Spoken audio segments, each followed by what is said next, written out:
네, 김영환입니다. 같이 말씀 묵상하겠습니다. 자녀가 없으면 어떨까요? 결혼을 못해서 힘든 것도 있는데 결혼한 다음에 자녀가 없으면 사실 더 고통스럽죠. 우리나라에는 수없이 많은 불임, 난임 이런 커플들이 있습니다. 저희 가정도 이제 하음 주회를 늦게 낳았지만 네, 자녀가 없으면 굉장히 힘들죠. 그런데 오늘 본문에 보면은 자녀가 너무 많아서 문제가 발생을 하게 되죠. 출애굽기 1장 15절에서 22절에 보면 자녀가 많기 때문에 어떤 문제에 봉착하게 되죠? 먼저 15절, 16절 같이 읽어 보도록 하겠습니다. 애굽 왕이 히브리 산파 삽브라라 하는 사람과 부하라 하는 사람에게 말하여 이르되 너희는 히브리 여인을 위하여 해산을 도울 때 그 자리를 살펴서 아들이거든 그를 죽이고 딸이거든 살려두라. 자, 새롭게 왕이 된 애굽 왕은 이제 두려움이 있었습니다. 어떤 두려움이냐면 이스라엘 민족이 많아지면 나중에 저들이 자신들을 대적할 것이다. 연합 어떤 전선이 만들어져서 싸움을 할 때 그들이 그쪽으로 넘어가지 않을까? 뭐 여러 가지 이 두려움이 있었다라는 거예요. 근데 이 두려움은 어떤 것을 만들어냈죠? 결국에 히브리 남자 아이들을 더 이상 태어나지 않도록 만들었습니다. 결국에 바로 왕은 어떤 일을 이제 벌이게 되냐면 산파에게 명령을 하죠. 그래서 남자 아이면 죽여라, 여자 아이면 살려두라 이렇게 명령을 했습니다. 근데 참 너무나 감사한 게 뭐냐면 이 산파들이 그렇게 행동하지 않았다라는 거예요. 17절에 왜 산파들이 그렇게 하지 않았는가라고 했을 때 그러나 산파들이 하나님을 두려워하여 애굽 왕의 명령을 어기고 남자 아이들을 살린지라 이렇게 말씀하고 있는데요. 그러니까 두려움이 이제 애굽의 왕은 이스라엘이 두려웠지만 이 산파들은 실제로 이스라엘 백성이 두려운 게 아니라 그들과 함께 있는 그 하나님, 그 전능한 하나님을 두려워했다라는 것입니다.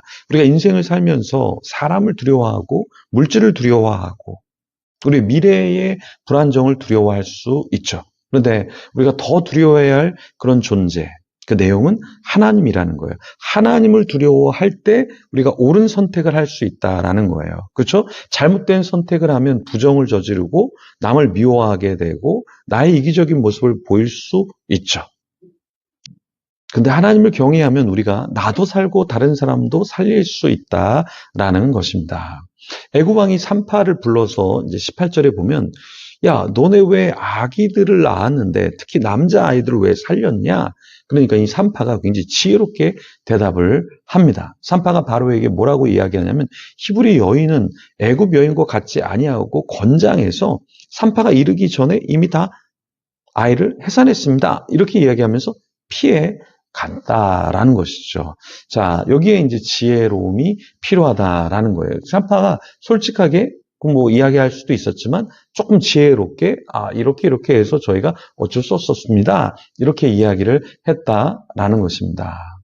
애굽 왕이 히브리 아이를 살린 이유를 물었을 때 이 산파들이 지혜롭게 대답했던 것처럼 우리를 향해서 왜 신앙생활하느냐, 왜 인생을 이렇게 사느냐라고 물었을 때 우리가 좀 지혜로운 답변을 할 필요가 있을 줄 믿습니다. 저도 이 말씀을 묵상하고 나누면서 그냥 뭐 원고를 준비하고 묵상하고 이렇게 나누는 게 아니라 사실은 이걸 어떻게 하면 조금 더 잘 전달할까? 어떻게 하면 함께 조금 더 하나님 앞에 설 수 있을까? 이것을 좀 고민을 합니다. 네. 그러니까 이런 고민과 이러한 과정이 없이는 듣는 사람도 나누는 사람도 은혜가 없을 것이고 또 우리의 삶도 마찬가지로 우리가 믿지 않는 사람 혹은 믿는 사람을 마주쳤을 때 그들에게 하나님에 대해서 제대로 설명하고 간증하지 않으면 그 효과는 떨어질 수밖에 없겠죠. 그래서 우리는 더 우리가 어떻게 지혜롭게 말해야 될 것인가 끊임없이 우리가 고민하고 준비해야 된다라는 것입니다. 네, 어떤 분이 이런 얘기를 했어요. 우리 목회자가 책을 많이 봐야 되는 이유가 무엇이냐? 우리 기독교는 계시의 종교다. 하나님의 말씀으로 그 계시를 받고 또 하나님의 말씀을 전달하는 그 스피커의 역할을 해야 되기 때문에 우리 목회자들이 굉장히 많이 공부를 해야 된다. 그런데 실제로 목회자들이 신방은 열심히 하고 먹는 건 열심히 하는데 책을 펴거나 묵상하거나 연구하진 않는다라는 이야기를 했는데 굉장히 많이 와 닿았습니다. 우리가 어떤 것을 지혜롭게 또 목회를 잘하기 위해서는 연구하고 묵상하는 이런 작업, 이런 것이 이제 필요한데, 근데 그런 것은 하지 않고 그냥 뭐 잘 되겠지, 괜찮아지겠지, 이렇게 생각해서는 안 된다라는 것이죠. 네, 이 삼파가 굉장히 지혜롭게 대답을 했고 대처를 했던 것처럼 우리도 우리 인생에서 누군가를 만나서 사업을 하던, 누군가 만나서 대화를 하던, 누군가를 끌어줄 때 우리에게도 조금 지혜가 필요하다라는 것이죠. 네, 우리 젊은이들이 요즘에 말씀도 읽고 영어로도 읽고 암송도 하고 필사도 하고 뭐 여러 가지를 하고 있습니다. 그런데 그런 과정이, 이런 일이 사실은 젊을 때만 필요한 것이 아니라 나이가 들수록 훨씬 더 우리는 더 지혜가 필요하죠. 지식이 필요하죠. 그러니까 이것을 위해서는 우리는 어떻게 해야 될까요? 조금 더 우리가 부지런해야 될 필요가 있을 것입니다. 하나님을 두려워했던 그 산파, 그래서 자신들의 일을 감당하지만 조금 더 지혜롭게 사람을 살리는 일에 지혜를 썼던 이 사람들, 그런 사람처럼 우리도 영적인 산파가 되어야 하겠다라는 것이죠. 자, 22절에 그러므로 바로가 그의 모든 백성에게 명령하여 이르되 이들이 태어나거든 너희는 그를 나일강에 던지고 딸이거든 살려두라 하였더라. 자, 이제 바로가 다시 이러한 것을 체크한 다음에 뭐라고 이제 명령하냐면, 야, 아들이 태어나면 그냥 나일강에 던져버려. 살아있던지 죽어있던지 그냥 던져버려. 근데 딸이면 그냥 살려둬. 그래서 더 억압하는, 더 아주 사악한 그런 정책을, 명령을 내놓았죠. 네, 우리도 이 세상을 살아가면서 어떠한 것을 마주치냐면, 나는 좀 착하고 싶은데, 나는 선하게 살고 싶은데 세상이 우리를 가만두지 않는 경우가 있어요. 네, 그래서 한 철학자가 어떤 것을 이제 발견했냐면, 아이만이라고 하는 독일의 나치 정권에서 이제 사람을 죽였던 사람이 있어요.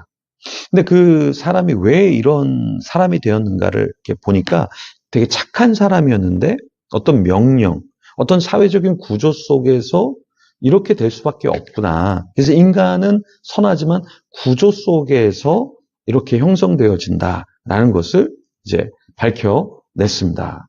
자, 이랬던 것처럼 우리가 한 가지 기억해야 될 것은, 어떠한 구조, 어떤 세상, 어떤 사람들의 말을 계속해서 들으면 우리는 어떤 존재가 되죠? 그래서 따라갈 수밖에 없는 그런 존재가 됩니다. 그래서 우리는 그런 세상, 어떤 구조에 갇혀있는 자가 아니라 계속해서 하나님이 어떻게 말씀하시고 무엇을 원하시는가를 찾아서, 로마서 12장 1절과 2절에서 말씀하듯이 하나님이 기뻐하시고 선하시고 온전하신 뜻이 무엇인지 우리는 분별할 필요가 있다라는 것이죠. 오늘도 우리 마음에는 미워하는 마음, 용서하지 못하는 마음, 게으른 마음, 세상에 대한 탐욕과 욕심, 여러 가지 마음들이 우리에게 계속해서 들어올 거예요. 그때 하나님이 원하시는 것은 무엇이냐?